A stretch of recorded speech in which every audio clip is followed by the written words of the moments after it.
My name is Maya Chin, and for 28 years I'd been the family embarrassment. My brother Derek? He was the golden child. MBA from Wharton. Started his tech consulting firm at 26. Drove a Tesla Model S. Wore custom suits. Our parents introduced him as our successful son, the entrepreneur. Me? I was Maya. She does something with computers.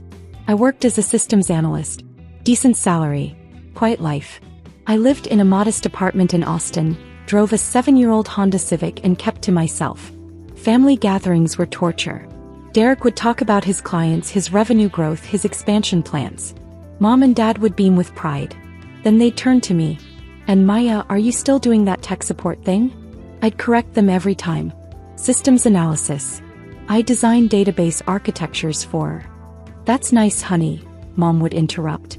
Derek, tell us more about your new office. Derek's company, Apex Consulting Group, had grown to 43 employees. They occupied the entire 3rd floor of the Crawford Building in downtown Austin. Glass walls, standing desks, a cappuccino machine that cost more than my monthly rent. We're scaling fast, Derek would say at every family dinner. Revenue hit $8.2 million last year. On track for $12 million this year. What they didn't know was that I'd been watching Derek's business for years. Not because I was jealous. As I was worried. Derek was brilliant at sales. Terrible at operations. His company burned through cash like wildfire. High overhead. Excessive spending on client entertainment. Lease payments that made my eyes water. But I said nothing. I was just the disappointment. What did I know about business? In 2019 I made a decision that would change everything. The Crawford Building went up for sale. The owner, Margaret Crawford, was 86 and wanted to retire. The building was a boutique commercial property. 6 floors, prime downtown location, occupied by 4 businesses including Derek's company. Listed at $14.2 million. I'd been saving and investing since college. Living below my means. Maxing out my 401k. Building a portfolio. By 2019 I had $3.8 million in liquid assets. Not enough to buy the building outright, but enough for a substantial down payment. I met with Margaret personally. We talked for 3 hours over tea in her penthouse apartment. Why do you want this building? She asked. Long-term investment, I said. Stable tenants. Good location. And I hesitated. My brother's company is one of your tenants. I want to make sure he has a stable landlord. Margaret smiled. You're protecting him. He doesn't know that. And I'd like to keep it that way. We structured the deal through an LLC, Crawford Properties Holdings. Margaret carried a note for $10.5 million at favorable terms. I put down $3.7 million. The building cash flowed immediately. Rent from the 4 tenants covered the mortgage, property taxes, and operating expenses with $8,200 monthly surplus. Derek's company paid $34,000 per month for their 3rd floor space. Market rate. Fair deal for both sides. He never knew his little sister owned the building. I kept working my systems analyst job. Kept driving my Honda. Kept being the family disappointment at dinners. But every month, rental income flowed into Crawford Properties Holdings. Every year the building appreciated. By 2024, the property was valued at $18.6 million. And Derek still had no idea. In early 2024, Derek announced his latest plan at Sunday family dinner. We're expanding to the 4th floor, he declared, cutting into his steak. Apex is hiring 20 more people. We need the space. Mom clapped her hands. That's wonderful, honey. Dad raised his glass. To Derek's continued success. I said nothing. Because Derek hadn't asked building management about the 4th floor. I knew because I was building management. The 4th floor was occupied by a law firm on a 5-year lease that didn't expire until 2026. The landlord's some LLC, Derek continued. Total absentee owner. I'll just offer them more money. They'll break the law firm's lease. Easy. My stomach tightened. But I stayed quiet. Maya, Mom said, turning to me. How's your little job? It's fine, I said. Still doing computer stuff? Dad asked. Database architecture, I corrected. Derek smirked. Mom, Dad, Maya works in IT. She's basically tech support. Resets passwords, fixes printers. Right, sis? I met his eyes. Something like that. You know, Derek said, leaning back, I've been thinking, Maya, maybe you should come work for me. I could use someone to manage our tech. It's not real business work, but it's better than whatever you're doing now. The offer hung in the air. Mom and Dad looked excited. Administrative work, Derek clarified. Maybe $55,000? That's probably more than you make now. I made $186,000 as a senior systems analyst, plus another $96,000 annually from the building's cash flow. I'll think about it, I said. Derek grinned. Let me know. I'm doing you a favor, really. It'd be nice to have family around, even if you're not exactly executive material. 2 weeks later, Derek called me. Hey Maya, quick question. You work from home sometimes, right? Yes, I said. Perfect. So you don't really need an office. Here's the thing, we're bursting at the seams at Apex. I'm converting the small conference room into workspace for 2 new hires. But I need somewhere to put some equipment temporarily. Okay, I said slowly. There's this tiny office on our floor. Like 120 square feet. We've been using it for storage, but it's technically vacant. I'm going to move our old servers and some filing cabinets in there. Should be fine, right? The tiny office he was talking about was my office. When I bought the building, I'd kept one small space for myself. Officially, Crawford Properties Holdings leased it. I used it maybe twice a month to handle building business, review financials, meet with the property manager. It was quiet. Private. Derek, I think that office might be... It's just sitting empty, he interrupted. Total waste of space. Don't worry, I already talked to property management. They said it's cool. He hadn't talked to property management. He'd sent an email that my property manager forwarded to me with a note. How do you want me to respond? I'd replied, stall him. But Derek had taken silence as approval. I arrived at the Crawford building on a Tuesday morning.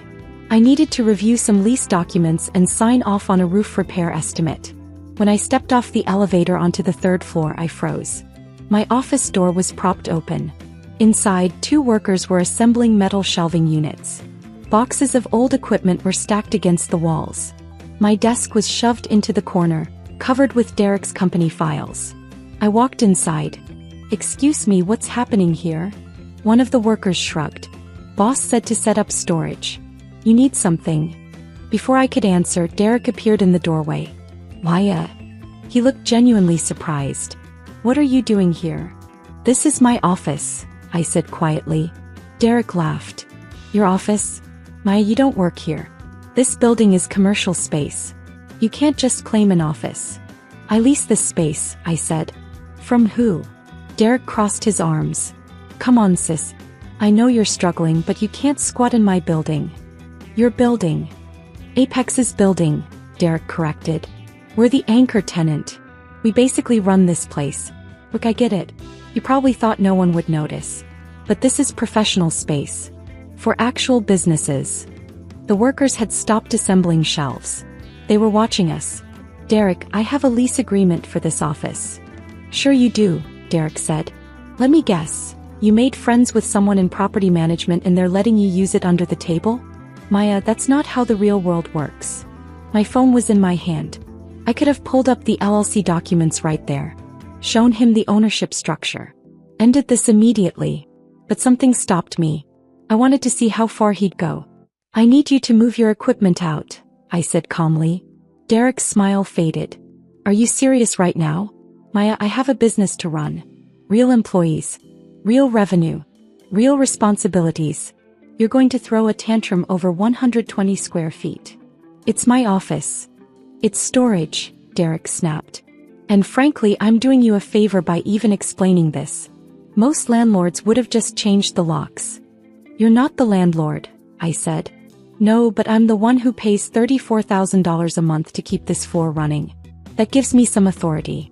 Unlike you, who probably can't even afford a storage unit. The workers were openly uncomfortable now. Derek stepped closer. Here's what's going to happen. You're going to take whatever personal items you have in here. And let's be honest, it's probably just a laptop and some sad desk plants. And you're going to leave. If you have a problem with that, you can take it up with building management. but I guarantee they're going to side with their biggest tenant. I looked at my desk, at the shelving units, at my brother's face twisted with condescension. "Hey," I said. Derek blinked. "Okay. I'll clear out my things." The triumph in his expression made my stomach turn. "Good. That wasn't so hard. And hey, if you really need office space, I'm sure we can find a Starbucks with Wi-Fi." I started gathering my belongings. A few files. A framed photo. My desk lamp. Derek watched from the doorway. "You know, Maya, this is why you haven't gotten ahead in life. No backbone. No fight. Just acceptance. Mom and Dad tried to raise us both to be ambitious, but I guess some people are just built different." I unplugged my laptop. "I mean, look at you," Derek continued. 28 years old, working some entry-level IT job, can't even afford real office space. Meanwhile, I'm running a multi-million-dollar company. Do you understand the gap between us? I packed my files into a box. "It's not an insult," Derek said. "It's just reality. Some people are leaders. Some people are support staff. There's no shame in that. Well, maybe a little shame. But that's life." I picked up my box. Looked at him one last time. "I'll be out of your way," I said. Derek clapped me on the shoulder as I walked past. "There you go. This is growth. Accepting your limitations. I'm proud of you, sis." I walked to the elevator. Pressed the button. The doors opened. As they closed, I pulled out my phone. Opened my email. Found the message from my property manager. "Still want me to stall Derek on the 4th floor expansion?" I typed a response. "No. Send him the formal lease denial. And prepare eviction paperwork for his company. 30-day notice. Effective immediately." I hit send. Then I called my attorney. "Rachel, it's Maya. I need you to draft a formal lease termination for Apex Consulting Group. Yes, the whole floor. Breach of lease terms. Unauthorized use of non-leased space. Hostile behavior toward building ownership. I want it delivered by process server tomorrow morning at 8 a.m. I didn't sleep much that night. Not because I was nervous. Because I was meticulous. I reviewed every document. Every lease clause. Every email Derek had sent to property management over the years. The evidence was clear. Apex Consulting had made unauthorized modifications to their space without approval. Accessed and occupied non-leased areas. Repeatedly ignored property management communications. Failed to maintain required insurance coverage discovered in my review. Any one of these was grounds for lease termination. At 7:45 a.m., I sat in my car across the street from the Crawford building. I watched the process server enter. Watched him take the elevator to the 3rd floor. At 7:58 a.m. my phone rang. "Derek." I let it go to voicemail. At 8:03 a.m. he called again. Voicemail. At 8:07 a.m. a text, "Call me now." At 8:11 a.m. another call. This time I answered. "What the FVK, Maya?" Derek's voice was shaking. "Did you do this?" "Do what?" I asked calmly. "Some guy just served us with an eviction notice. Says we have 30 days to vacate. This is insane. I'm calling a lawyer." "You should read the notice carefully," I said. "It outlines the lease violations." "Lease violations? We're the best tenant in this building. We pay on time. He stopped. "Wait, how do you know about the notice?" Maya, what did you do?" I took a breath. "I didn't do anything, Derek. Crawford Properties Holdings LLC made a business decision to terminate your lease." Silence. "Then, what the hell is Crawford Properties Holdings?" "The company that owns the building you're standing in." More silence. What does that have to do with you?" "I'm the managing member," I said. "I've owned the building since 2019. I could hear Derek breathing. "You're lying." "The ownership documents are public record," I said. "Travis County Clerk's office. You can look them up yourself. There's no way you could afford." I purchased it for $14.2 million with seller financing. The building's current value is approximately $18.6 million. Your company pays $34,000 monthly in rent. Well paid. Past tense now. Maya. His voice cracked. "You can't do this. We have 43 employees. We have clients. We have contracts. We can't just move in 30 days. You should have thought about that before you kicked me out of my office. That was a storage room. It was leased space, I said. To my LLC. You occupied it without authorization. You also accessed the 4th floor stairwell last month without permission, made modifications to the HVAC system without approval, and failed to maintain the required $2 million liability insurance policy as specified in Section 7.3 of your lease. How do you? I'm the landlord, Derek. I know everything that happens in my building. I could hear him breathing heavily. Please, he said finally. Maya, please. I'm sorry about yesterday. I was stressed. I didn't mean those things. You can have the office back. You can have 2 offices. Just, please don't do this. The eviction stands, I said. Our business will collapse. Derek shouted. Do you understand that? We can't find new space in 30 days. We'll lose clients. People will lose their jobs. You're destroying everything I've built. No, I said quietly. You built your business on leased space. You never owned the foundation. And you treated the person who actually owned it like garbage. I'm your brother. Yes, I said. You are. The brother who called me support staff. Who said I had no backbone. Who offered me a $55,000 job as a favor when I make $186,000 a year. Who mocked me at every family dinner for 12 years. The brother who told mom and dad I was the family embarrassment. Who said I'd never amount to anything. Who kicked me out of my own building. Derek was crying now. I could hear it.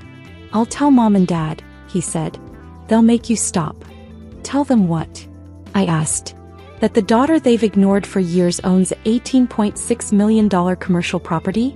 That the disappointment has been your landlord for 5 years? Go ahead. I'd love to hear that conversation. You're destroying me, Derek whispered. No, I said. I'm running my business. Just like you taught me. I'm making a decision based on what's best for my asset. You're a problematic tenant. You're being removed. It's nothing personal. Just business. I hung up. At 9:47 a.m., exactly as I'd expected, the calls from mom and dad started. I let them all go to voicemail.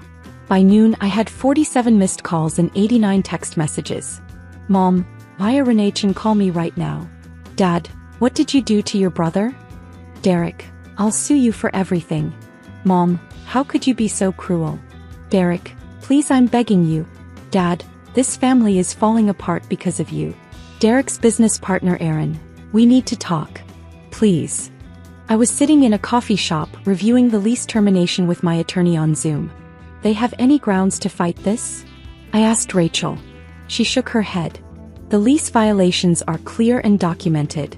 They occupied non-leased space, made unauthorized modifications, and they're 2 months behind on their insurance requirement. Any judge would uphold this termination. How long before they're actually out? If they comply, 30 days. If they fight it, we'll have them forcibly removed in 45 to 60 days. But fighting it will cost them $40,000 in legal fees they can't afford. My guess? They'll negotiate. What kind of negotiation? They'll beg you to let them stay. Offer to pay more rent. Promise to be model tenants. Derek will probably offer you equity in his company. I smiled. His company that's about to implode because they have no location? Exactly. My phone rang. I answered this time. Maya Renachin. Mom's voice was shaking with rage. What is wrong with you? Hi, Mom. Don't you hi Mom me. Derek is in tears. His entire company is falling apart. And you're doing this to punish him over some office. I'm terminating a lease with a problematic tenant. He's your brother. Yes, I said. And for 28 years, you've made it very clear which child you value more. I'm simply running my business. Your business. Mom laughed bitterly. Maya, stop this fantasy. You can't afford to own a building. Is this some scam? Did you forge documents? Because Derek's lawyer is going to. Mom, I bought the Crawford building in 2019 for $14.2 million. I've owned it for 5 years. Derek's company has been paying me $34,000 monthly in rent. That's $2.04 million I've collected from him over the years. You can verify all of this through public records. Silence. You're lying, Mom finally said. But her voice was uncertain. Travis County Clerk. Property records. Crawford Properties Holdings LC. I'm the registered agent. How? Where did you get $14 million? I didn't need $14 million. I needed $3.7 million for the down payment. I've been saving since college. Investing. Living below my means while Derek drove his Tesla and you bragged about his success. But you're just tech support. I finished. That's what you call it, right? I'm a senior systems analyst, Mom. I design database architectures for Fortune 500 companies. I make $186,000 a year, plus another $96,000 annually from the building cash flow. I could hear her breathing.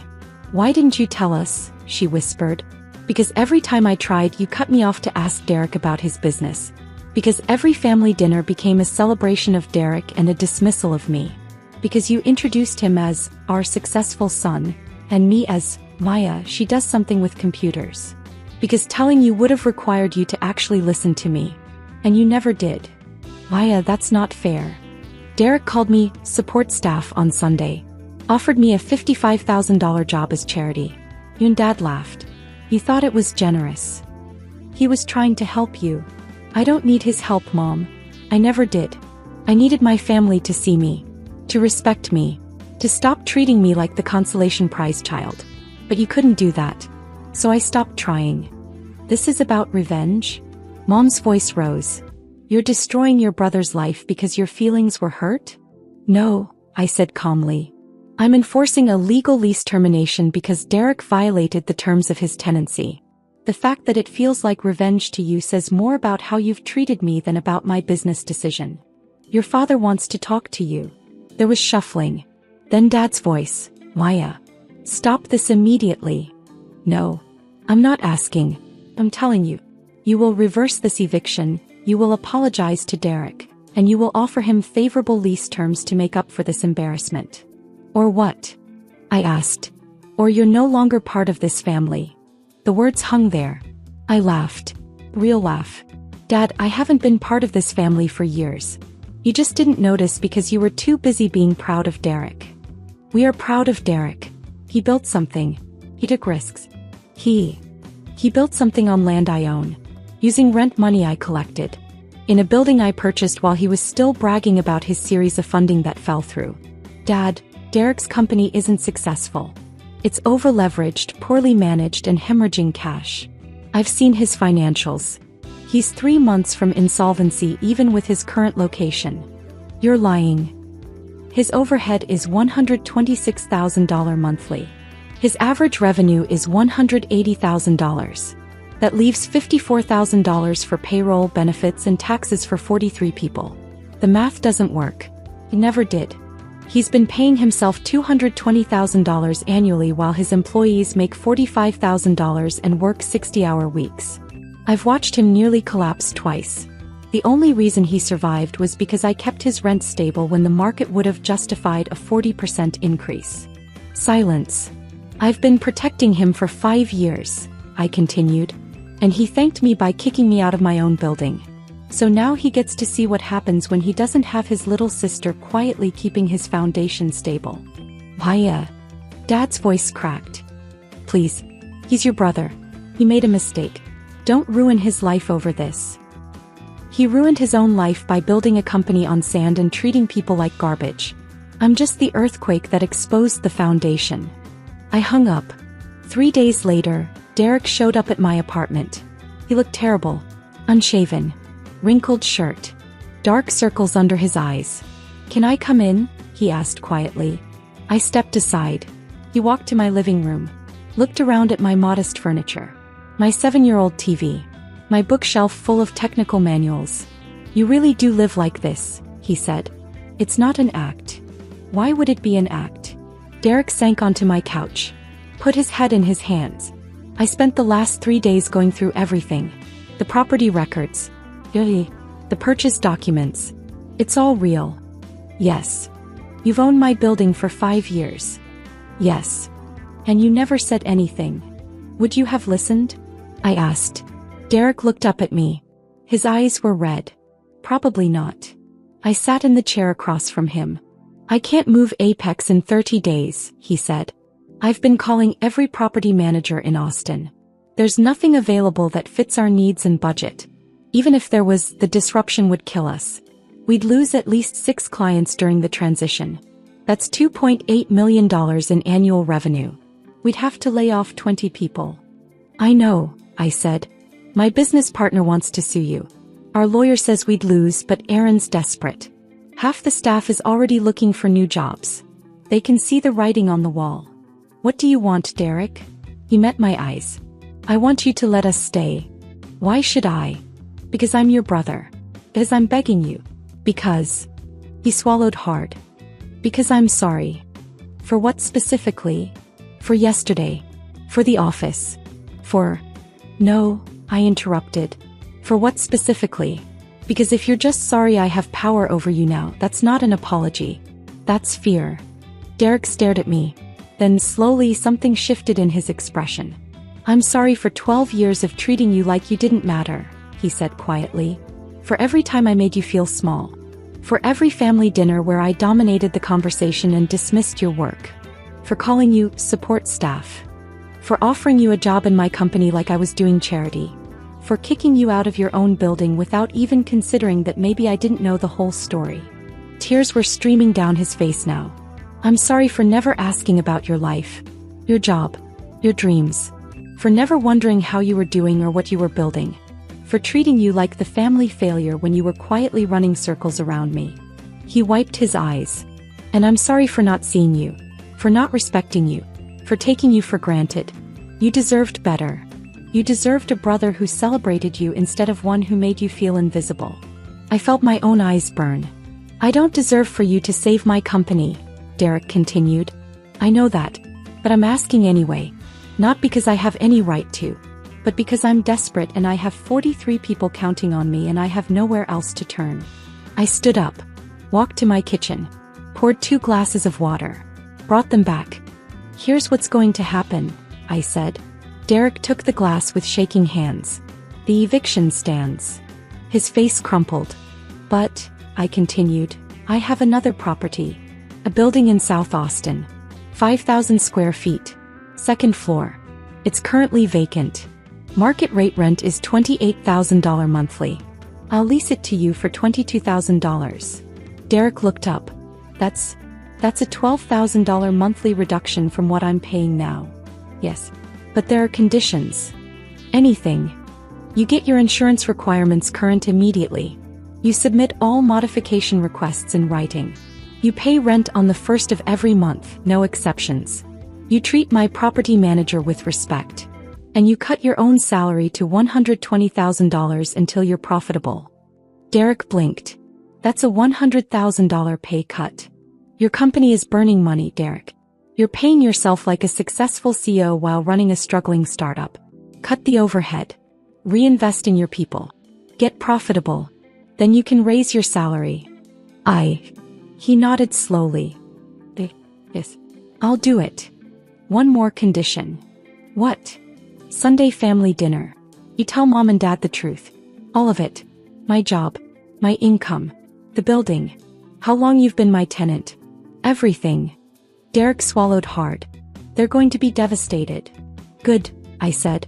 Maybe they'll finally see me. That Sunday, Derek and I arrived at our parents' house together. Mom opened the door. Her eyes were puffy. She'd been crying. Maya, sweetheart. Let's eat first, I said.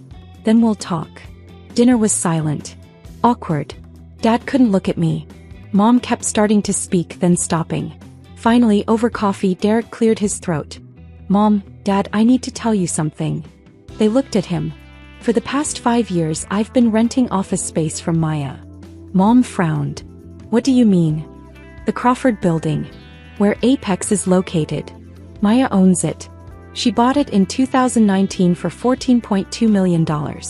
She's been my landlord this entire time. Dad's coffee cup froze halfway to his mouth. That's impossible, Mom said. Maya doesn't have that kind of money. She does, Derek said. She's a senior systems analyst. She makes $186,000 annually. plus another $96,000 from the building cash flow. She's been successful this entire time. We just never asked. But, Mom looked at me. You drive a Honda. You live in that small apartment. You never. I live below my means, I said quietly. I invest. I save. I build wealth. Just because I don't advertise it doesn't mean it doesn't exist. Why didn't you tell us? Dad asked. I tried, I said. Every family dinner. Every phone call. But you cut me off to talk about Derek. You introduced me as Maya. She does something with computers while calling him our successful entrepreneur. You made it clear whose achievements mattered. Mom's hand went to her mouth. Last week, Derek continued, I kicked Maya out of her office in the building she owns. I called her support staff. I told her she had no backbone. I mocked her in front of my employees. Derek. Dad's voice was strained. She evicted my company. Legally. Rightfully. And I deserved it. Derek looked at me. But she's giving me a second chance. A new space. Lower rent. Better terms. Because unlike me, she actually values family. Even when that family has treated her like garbage for 12 years. The table was silent. Mom stood up abruptly. Walked to where I was sitting. Pulled me into a tight hug. I'm so sorry, she whispered. I'm so sorry, baby. I felt the tears come then. All the years of being invisible. Being dismissed. Being the afterthought. Dad stood too. Wrapped his arms around both of us. We failed you, he said, his voice breaking. We were so proud of Derek's flash that we didn't see your foundation. Forgive us. Please. Apex Consulting moved into their new space in May 2024. Derek cut his salary. Laid off 3 executives who were dead weight. Promoted 2 hardworking junior staff to senior roles. Got profitable in 4 months. He paid rent on time. Every month. First of the month. No exceptions. Mom and Dad came to my apartment in June. Spent 3 hours asking about my work. My investments. My dreams. Actually listening. They started introducing me differently. This is our daughter Maya. She's a systems analyst and a real estate investor. She owns commercial property in Austin.